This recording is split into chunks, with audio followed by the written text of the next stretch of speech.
Okay, so we have Calandria Taylor with us on the show today, and she is the president of the Atlanta Dance Corps and also is the ministry lead at Higher Living Christian Church for the Alive Dance Ministry.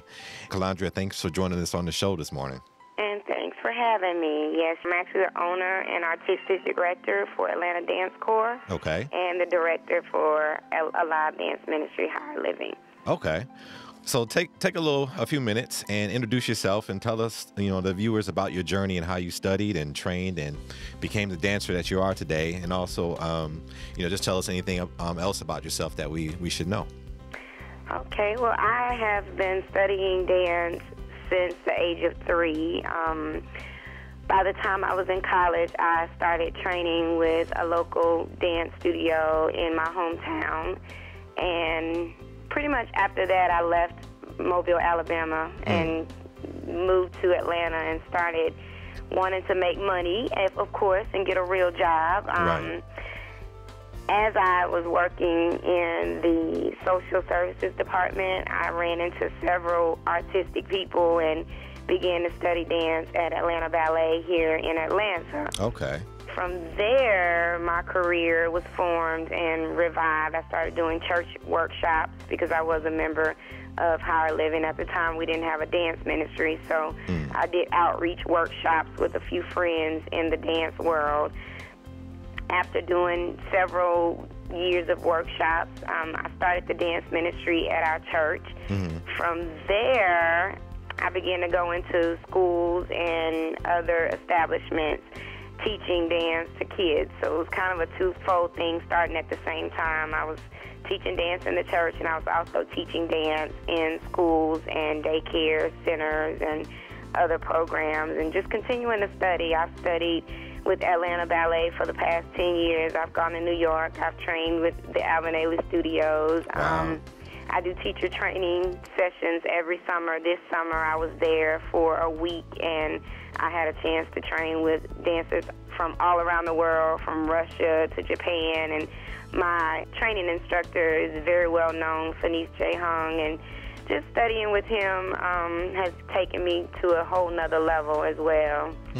So you've definitely been exposed to different genres of dance and different styles of dance throughout your studies as well. Do you try to incorporate that into what you do as a dance ministry in the church?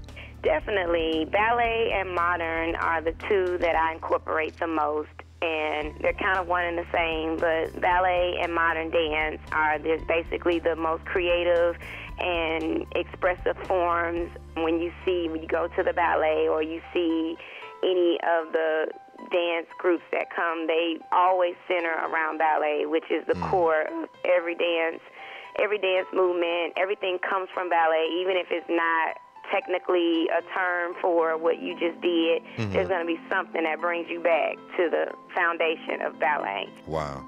Okay. So now tell us again, what kind of prompted you into dance ministry as far as in the church? Tell us about that. Basically, I stood in the audience week after week listening to praise and worship. It always was so soul-stirring. I danced in my seat, Right.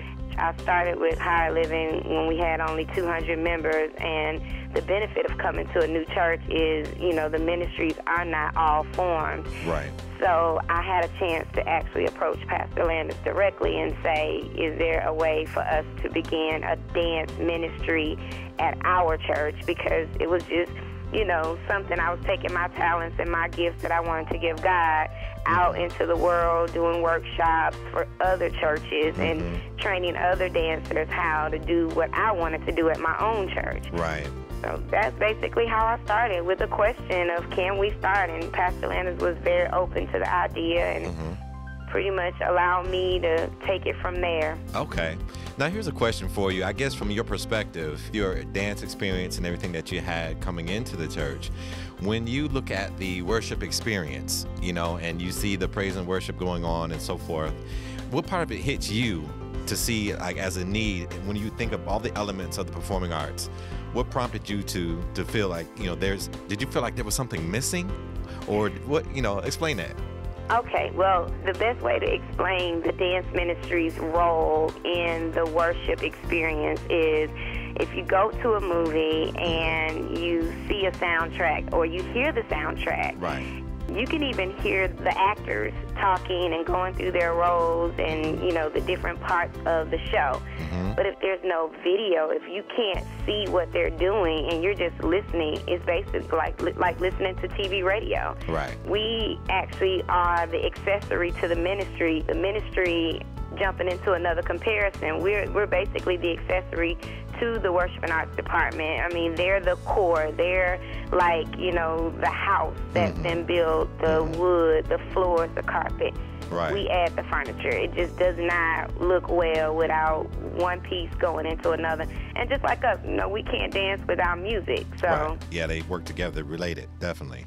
very much so. Okay. So now let's lead that into another question. If you kind of talk about, I don't know, what would the word be? Instead of being an accessory and you're the primary focus, sometimes when you do a special presentation or something, tell us about the thought process or the importance of that.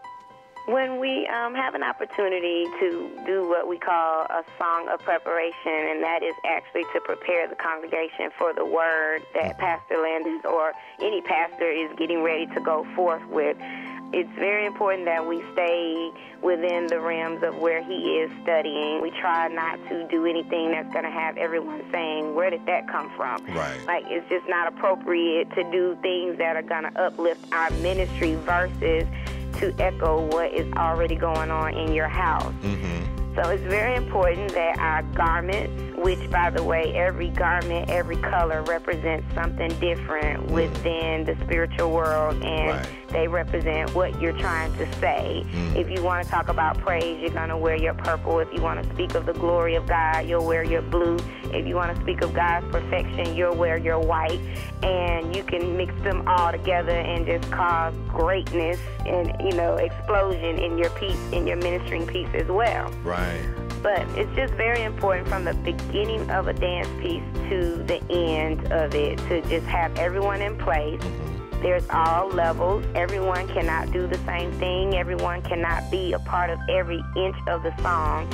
Everyone has to know their direction. Right. And that's one of the things as a director. There has not been one piece that I didn't officially direct in our ministry. And being that, I tell them all the time, just like the analogy I gave about the home being built.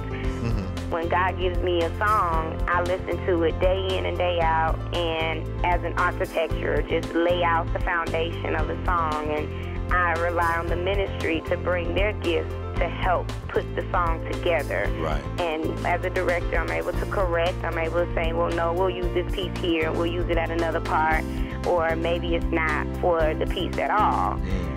So those are, you know, definitely important things that you have to do when you're putting something together. Just make sure it's received and make sure it's in decent and in order.